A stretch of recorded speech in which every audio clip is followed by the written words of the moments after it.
ನಮಸ್ಕಾರ ವೀಕ್ಷಕರೇ, ಬಿಲ್ಲವ ಸಂಘರ್ಷ ವಿಶೇಷ ಕಾರ್ಯಕ್ರಮಕ್ಕೆ ಸ್ವಾಗತ. ಬಹುಶಃ ವಿವಿಧ ಸಮುದಾಯಗಳು ಅವರದ್ದೇ ಆದಂಥ ಜಾತಿ ಸಂಘಟನೆಗಳು ಅಥವಾ ಸಮುದಾಯ ಸಂಘಟನೆಗಳನ್ನು ಕಟ್ಟಿಕೊಂಡಿದ್ದಾರೆ. ಬಹುಶಃ ಎಲ್ಲ ಸಮುದಾಯ ಸಂಘಟನೆಗಳು ಇದ್ದಾವೆ.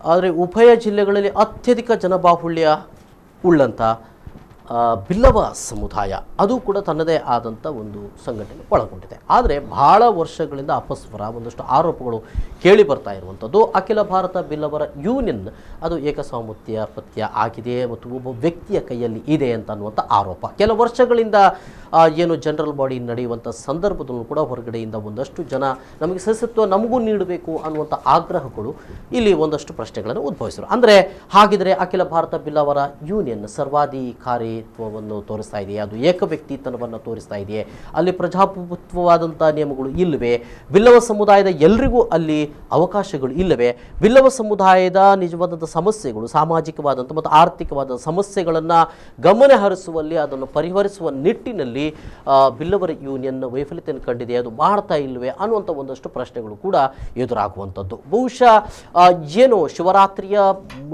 ನೆಕ್ಸ್ಟ್ ಡೇ ಅಂದರೆ ಮರು ದಿನದ ಸಂದರ್ಭದಲ್ಲಿ ಏನು ಈ ಜನರಲ್ ಬಾಡಿ ನಡೀಬೇಕಾಗಿದೆ, ಈ ಸಂದರ್ಭದಲ್ಲಿ ಎಲ್ಲರನ್ನು ಸೇರಿಸಲಿಲ್ಲ ಅನ್ನೋ ಕಾರಣಕ್ಕಾಗಿ ಅಖಿಲ ಭಾರತ ಬಿಲ್ಲವರ ಏಕೀಕರಣ ಸಮಿತಿಯ ನೇತೃತ್ವದಲ್ಲಿ ಪ್ರತಿಭಟನೆ ಕೂಡ ನಡೆದಿದೆ. ಈ ಒಂದು ಇಡೀ ಒಂದು ಅಖಿಲ ಭಾರತ ಬಿಲ್ಲವರ ಯೂನಿಯನನ್ನು ಅಲ್ಲಿ ಎಲ್ಲರಿಗೂ ಕೂಡ ಸದಸ್ಯತ್ವ ನೀಡಬೇಕು ಅಂತ ಅನ್ನುವಂಥ ಒಂದು ನಿಟ್ಟಿನಲ್ಲಿ ಆಗ್ರಹವನ್ನು ಪಡಿಸಿದೆ. ಇವತ್ತು ಸಂಘರ್ಷವನ್ನು ಕೂಡ ಮಾಡ್ತಾ ಇರುವಂಥದ್ದು. ಸೊ ಹಾಗಾಗಿ ಈಗ ನನ್ನ ಜೊತೆಗೆ ಅಖಿಲ ಭಾರತ ಬಿಲ್ಲವರ ಏಕೀಕರಣ ಸಮಿತಿಯ ಅಧ್ಯಕ್ಷರಾದಂಥ ರವಿ ಪೂಜಾರಿ ಚಿಲಿಂಬಿ ಅವರು ನನ್ನ ಜೊತೆಗಿದ್ದಾರೆ, ಸ್ಟುಡಿಯೋದಲ್ಲಿದ್ದಾರೆ. ಅದೇ ರೀತಿಯಲ್ಲಿ ದೀಪಕ್ ಕೋಟ್ಯಾನ್ ಗುರುಪುರ ಅವರು ಸಮಿತಿಯ ಏಕೀಕರಣ ಸಮಿತಿಯ ಕಾರ್ಯದರ್ಶಿ ಕೂಡ ಆಗಿದ್ದಾರೆ, ಅವರು ಕೂಡ ನಮ್ಮ ಜೊತೆಗಿದ್ದಾರೆ. ಇಬ್ಬರನ್ನು ಕೂಡ ವಿಶೇಷ ಈ ಕಾರ್ಯಕ್ರಮಕ್ಕೆ ಸ್ವಾಗತ ಮಾಡ್ತಾ ಇದ್ದೇನೆ. ನಮಸ್ಕಾರ. ಏನಿದು ಎಲ್ಲ ಸಮುದಾಯಗಳು ಕೂಡ ಅದರದ್ದೇ ಆದಂಥ ಸಂಘಟನೆಗಳು ಒಳಗೊಂಡಿರ್ತವೆ, ಎಲ್ಲರೂ ಕೂಡ ಪಾಲ್ಗೊಳ್ಳುತ್ತಾರೆ ಅಂತ ಅನ್ನುವಂಥದ್ದು. ಎಲ್ಲೋ 2-3 ಸಂಘಟನೆಗಳು ಇರುವಂಥದ್ದಿಲ್ಲ, ಅಥವಾ ಬೇರೆ ಬೇರೆ ಆದರೂ ಉಪ ಸಂಘಟನೆಗಳು ಇರ್ತದೆ ಅಂತ ನಾವು ಕೇಳಿರುವಂಥದ್ದು. ಯಾಕೆ ಹೀಗೆ, ಏನಾಗ್ತಾ ಇದೆ ಅಂತ ಅನ್ನುವಂಥದ್ದು, ಯಾಕೆ ನಿಮ್ಮ ವಿರೋಧಗಳು, ಯಾಕೆ ಅಖಿಲ ಭಾರತ ಬಿಲ್ಲವರ ಯೂನಿಯನ್ ಯಾಕೆ ಸರಿ ಇಲ್ಲ ಅಂತ ಹೇಳ್ತಾ ಇದ್ರಿ ದೀಪಕ್ ಪೂಜಾರಿ ವಿರುದ್ಧ? ಎಸ್, ಯಾಕೆ ಯಾರು ರವಿ ಪೂಜಾರಿ ಅವರು? ಎಸ್, ಹೇಳಿ ಸರ್. ನಮ್ಮ ಶತಮಾನಗಳ ಹಿಂದೆ 1912ರಲ್ಲಿ ನಮ್ಮ ಹಿರಿಯವರೆಲ್ಲ ಒಟ್ಟುಗೂಡಿ ಒಂದು ನಮ್ಮ ಬಿಲ್ಲವ ಸಮಾಜವನ್ನು ಒಂದು ಮೇಲ್ಪಂಕ್ತಿಯಲ್ಲಿ ತಗೊಂಡ್ಬರಬೇಕು, ಬಿಲ್ಲವ ಸಮಾಜಕ್ಕೆ ಏನಾದರೂ ಒಂದು ಒಳ್ಳೆ ರೀತಿ ಅಡಿಪಾಯವನ್ನು ಹಾಕಬೇಕು ಅನ್ನೋ ಒಂದು ಕಾಳಜಿಯಿಂದ ನಮ್ಮ ಎಲ್ಲರೂ ಸೇರಿ ಆಗಿನ ಕಾಲದಲ್ಲಿ ನಮ್ಮಲ್ಲಿ ಎಲ್ಲ ಒಂದು ಬಿಲ್ಲವರ ಯೂನಿಯನ್ ಅಂತೇಳಿ ಒಂದು ಸ್ಥಾಪನೆ ಮಾಡಿದರು. ಸ್ಥಾಪನೆ ಮಾಡುವಾಗ ಅವರಲ್ಲಿತ್ತು, ನಾವು ಶೈಕ್ಷಣಿಕವಾಗಿ ಮೇಲೆ ಬರಬೇಕು, ರಾಜಕೀಯವಾಗಿ ಮೇಲೆ ಬರಬೇಕು, ಆರ್ಥಿಕವಾಗಿ ಮೇಲೆ ಬರಬೇಕು, ಮತ್ತು ನಮ್ಮ ಇದರಲ್ಲಿ ಶೈಕ್ಷಣಿಕ ಮೇಲೆ ಬರಬೇಕಾದ್ರೆ ನಮ್ಮ ಇಂಜಿನಿಯರಿಂಗ್ ಕಾಲೇಜ್ ಅಥವಾ ವೈದ್ಯಕೀಯ ಕಾಲೇಜುಗಳು ಅಂಥದ್ದೆಲ್ಲ ಒಳ್ಳೆ ಒಳ್ಳೆ ಕಾರ್ಯಕ್ರಮವನ್ನು ಹಮ್ಮಿಕೊಂಡು ಅವರು ಈ ಒಂದು ಯೂನಿಯನನ್ನು ಸ್ಥಾಪನೆ ಮಾಡಿದರು. ಕಾಲಕ್ರಮೇಣ ಅದು ಅವರ ಒಂದು ಮುಂದಾಳತ್ವದಲ್ಲಿ, ಹಿರಿಯರ ಮುಂದಾಳತ್ವದಲ್ಲಿ ಅದು ಒಳ್ಳೆ ರೀತಿಯಲ್ಲಿ ನಡೀತಾ ಬಂತು, ಒಳ್ಳೆ ರೀತಿಯಲ್ಲಿ ಇತ್ತು. ಆದಷ್ಟು ಕಾರ್ಯಕ್ರಮಗಳಾದವು, ಗೋಕರ್ಣದ ಕಾಲೇಜ್ ಇರ್ಬೋದು ಅಥವಾ ಒಳ್ಳೊಳ್ಳೆ ಕಾಲೇಜುಗಳನ್ನೆಲ್ಲ ಮಾಡಿ. ಅಂದಾಜು ಒಂದು ಎಷ್ಟು ವರ್ಷ ಆಗಿರ್ಬೋದು ಅಂತ? ಸುಮಾರು ಬಿಲ್ಲವರ ಯೂನಿಯನ್ಗೆ 100 ವರ್ಷ ಇತಿಹಾಸ ಇದೆ. 100 ವರ್ಷ 1912 ಆರಂಭಗೊಳ್ಳುವಂಥ ಸಂದರ್ಭದಲ್ಲಿ ಎಲ್ಲರೂ ಕೂಡ ಇದ್ರು ಅಂತ ನೀವು ಹೇಳ್ತಾ ಇದ್ದೀರಿ. ಖಂಡಿತವಾಗಿ. ಓಕೆ. ಕ್ರಮೇಣ ಅದು 1976ಕ್ಕೆ ಬರುವಾಗ ಅದರಲ್ಲಿ ನಮ್ಮ ಆ ಒಂದು ಸಂಸ್ಥೆಗೆ ನಮ್ಮ ದಾಮೋದರ ಆರ್ ಸುವರ್ಣ ಅವರು ಅದರಲ್ಲಿ ಪ್ರೆಸಿಡೆಂಟ್ ಆದರು. ಆವಾಗ ಅವರ ಅಧ್ಯಕ್ಷತೆಯಲ್ಲಿ ಅಲ್ಲೆಲ್ಲಿ ನಾರಾಯಣ ಗುರು ಕಾಲೇಜ್ ಇದು ಸಂಘಗಳಿರ್ಬೋದು ಅಥವಾ ಇನ್ನಿತರ ಕಾರ್ಯಕ್ರಮಗಳು ಆಗೋದನ್ನೆಲ್ಲ ನಾವು ನಮ್ಮ ಇದರಲ್ಲಿ ಕೇಳಿದ್ವಿ, ನಮ್ಮ ಹಿರಿಯವರು ಹೇಳೋದನ್ನೆಲ್ಲ ಕೇಳಿದ್ದೇವೆ. ಆದರೆ ಅವರ ಕಾರಣ ಅವರ ತೀರಿದ ನಂತರ ಅವರ ಮಗ ಅಖಿಲ ಭಾರತ ಬಿಲ್ಲವರ ಯೂನಿಯನ್ಗೆ ನವೀನ್ ಚಂದ್ರ ಡಿ ಸುವರ್ಣ ಅವರು ಅಧ್ಯಕ್ಷರಾಗಿ ಬಂದರು ಸುಮಾರು 22 ವರ್ಷದ ಹಿಂದೆ.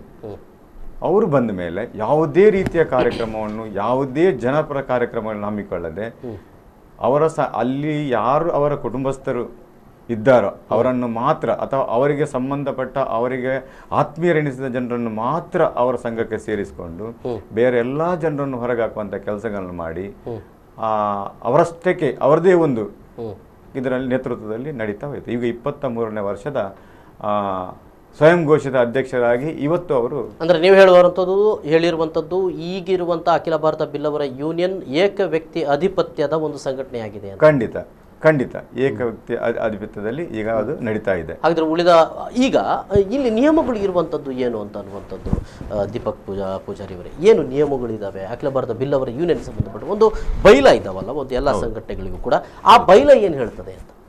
ಬೈಲದಲ್ಲಿ ಇದೆ ಶಾಶ್ವತ ಪೂಜೆ. ಯಾರು ನಮ್ಮ ಸ್ವಜಾತಿ ಬಾಂಧವರು ಶಾಶ್ವತ ಪೂಜೆ ಮಾಡ್ತಾರೋ ಕುದ್ರೋಳಿ ದೇವಸ್ಥಾನದಲ್ಲಿ ಅವರು ಅದರ ಸದಸ್ಯರನ್ನು ಪಡೆಯಬಹುದು. ಹಾಗೆ ಬಿಲ್ಲವರ ಗುಂಪು ಸೇರಿ ಒಂದು ಗುಂಪಾಗಿ ಒಂದು ಹಳ್ಳಿ ಪ್ರದೇಶದಲ್ಲಿ ಗುಂಪಾಗಿ ಸಮಾಜ ಸೇವೆ ಮಾಡಲು ಮುಂದಾಗುವ ಜನರಿಗೆ ಇಬ್ಬರಿಗೆ ಅಲ್ಲಿ ಅವಕಾಶ ಕೊಡಬೇಕು, ಮಾತೃ ಸಂಸ್ಥೆಯಲ್ಲಿ ಕೊಡಬೇಕು ಅನ್ನುವಂಥದ್ದು ಕೂಡ ಅಂಶ ಬೈಲದಲ್ಲಿ ಹಾಕಿದ್ದಾರೆ ಹಿರಿಯರು. ಅದೇ ರೀತಿ ಯಾರು ಸಮಾಜವನ್ನು ಒಳ್ಳೆಯ ನಿಟ್ಟಿನಲ್ಲಿ ಕೆಲಸ ಮಾಡುವಂಥ ಸಮಾಜ ಹಲವು ಚಟುವಟಿಕೆಗಳಿಗೆ ಅವರು ಅಂದರೆ ತಮ್ಮ ನಿಸ್ವಾರ್ಥವಾಗಿ ಸೇವೆ ಮಾಡಲಿ ಯಾರು ಮುಂದಾಗಿದ್ದಾರೋ ಅವರಿಗೆ ಮೆಂಬರ್ಶಿಪ್ ಕೊಡ್ಬೋದು, ಸದಸ್ಯನ ಕೊಡಬೇಕು ಅಂತೇಳಿ ಹಿರಿಯರ ಇದರಲ್ಲಿ ನಮ್ಮ ಬೈಲದಲ್ಲಿ ತಿಳಿಸಿರುತ್ತಾರೆ. ಇಲ್ಲಿ ಪದಾಧಿಕಾರಿಗಳು ಯಾರು ಆಗಬೇಕು ಅನ್ನುವಂಥದ್ದೇನಾದರೂ ಇಂಥವರೇ ಆಗಬೇಕು ಅಂತ ಇದೆಯಾ? ಅಲ್ಲಿ ಏನಾದರೂ ಬೈಲಾದಲ್ಲಿ ತಿಳಿಸಲಾಗಿದೆ? ಬೈಲಾದಲ್ಲಿ ಇಲ್ಲ, ಅದಿಲ್ಲ, ಏನಿಲ್ಲ. ಇಂಥವರೇ ಆಗಬೇಕು ಅಂತ ಏನೂ ಇಲ್ಲ. ಇದರ ಬದಲಾವಣೆಗಳನ್ನ ಎಲ್ಲ ಇಡೀ ಸಮುದಾಯದ ಜನರು ಸೇರಿಕೊಂಡು ಮಾಡಬಹುದಾಗಿದೆ. 18 ವರ್ಷದ ಮೇಲ್ಪಟ್ಟ ಸ್ವಜಾತಿ ಬಾಂಧವರು ಬಂದಾಗ ಅವರಿಗೆ ಸದಸ್ಯತನ ಕೊಡಬೇಕು ಅಂತ ಬೈಲಾದಲ್ಲಿದೆ. ಅದೇ ರೀತಿ ಯಾರು ಬೇಕಾದರೂ ಅದಕ್ಕೆ ಇದು ಪದಾಧಿಕಾರಿ ಆಗ್ಬೋದು ಅಂತ ಇದೆ. ಅಲ್ಲ, ಇಲ್ಲಿ ಪ್ರಶ್ನೆ ಇರುವಂಥದ್ದು ಅಖಿಲ ಭಾರತ ಬಿಲ್ಲವರ ಯೂನಿಯನ್ ಅಂತ ಅನ್ನುವಂಥದ್ದು ಒಂದು ಇದೆ. ಈಗ ಸಮಸ್ಯೆ ಏನು ಅಂತ ಅವರಲ್ಲಿ ಮಾಡ್ತಾ ಇದ್ದಾರೆ. ಅವರು ಅವರದ್ದೇ ಆದಂಥ ಒಂದಷ್ಟು ಚಟುವಟಿಕೆಗಳನ್ನು ಮಾಡ್ತಾ ಇದ್ದಾರೆ. ಅದಕ್ಕೆ ಅಧ್ಯಕ್ಷರಿದ್ದಾರೆ, ಅದಕ್ಕೆ ಕಾರ್ಯದರ್ಶಿ ಇದ್ದಾರೆ, ಅವರದ್ದೇ ಆದಂಥ ಪದಾಧಿಕಾರಿಗಳಿದ್ದಾರೆ.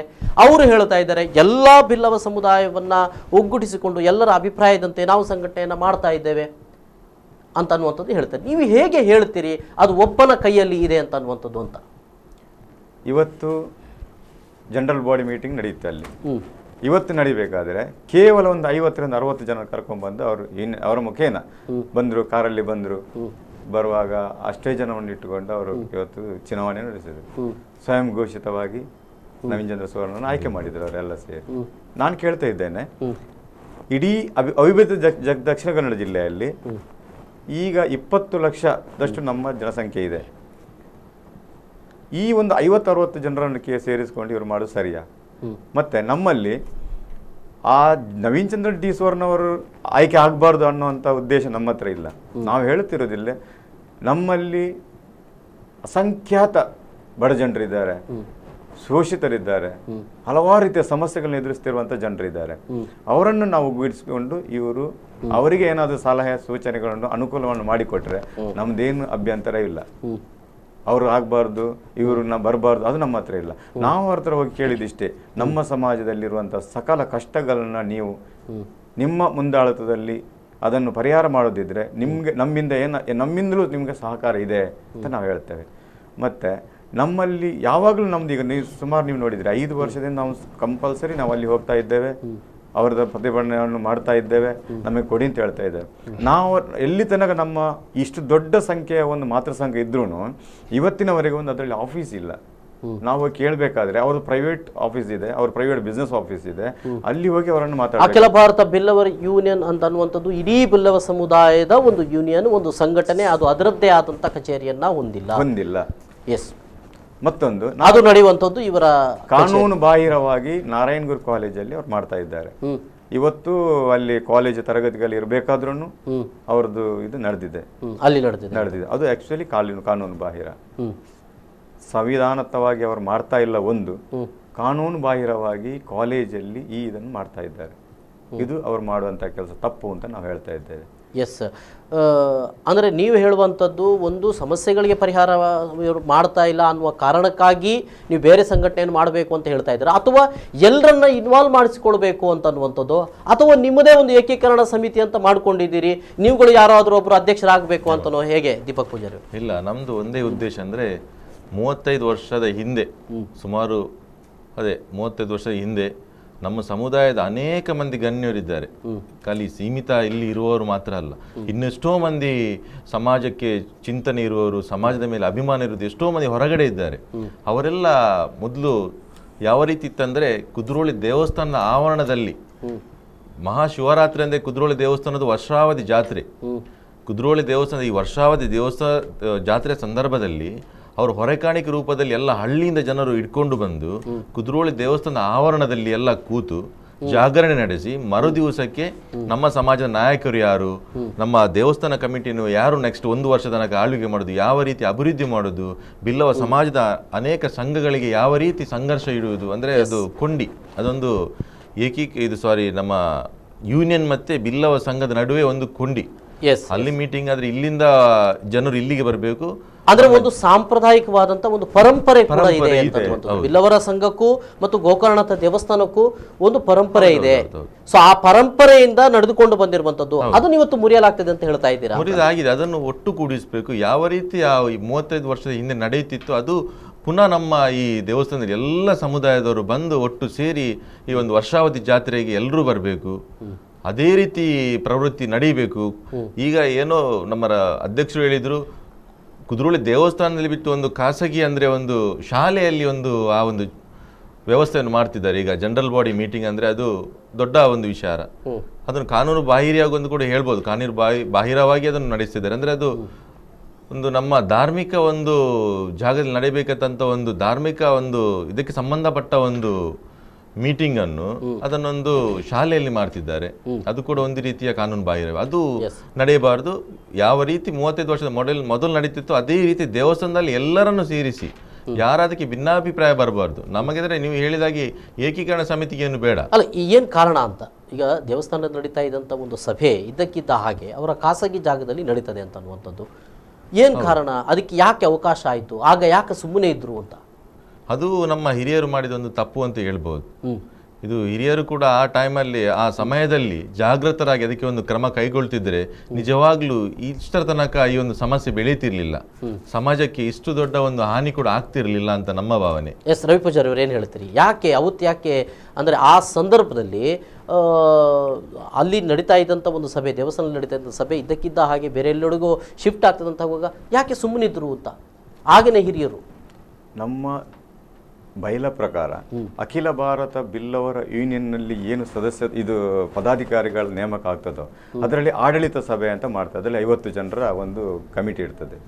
ಆ ಕಮಿಟಿಯಲ್ಲಿ ಯಾರನ್ನು ಆಯ್ಕೆ ಮಾಡಿದರೆ ಅವರು ದೇವಸ್ಥಾನದ ಅಧ್ಯಕ್ಷರಾಗಬಹುದು ಅಥವಾ ಅದರ ಪದಾಧಿಕಾರಿಗಳ ದೇವಸ್ಥಾನ ನಡೆಸುವಂತ ಒಂದು ಪವರ್ ಅಲ್ಲಿ ಬರ್ತದೆ.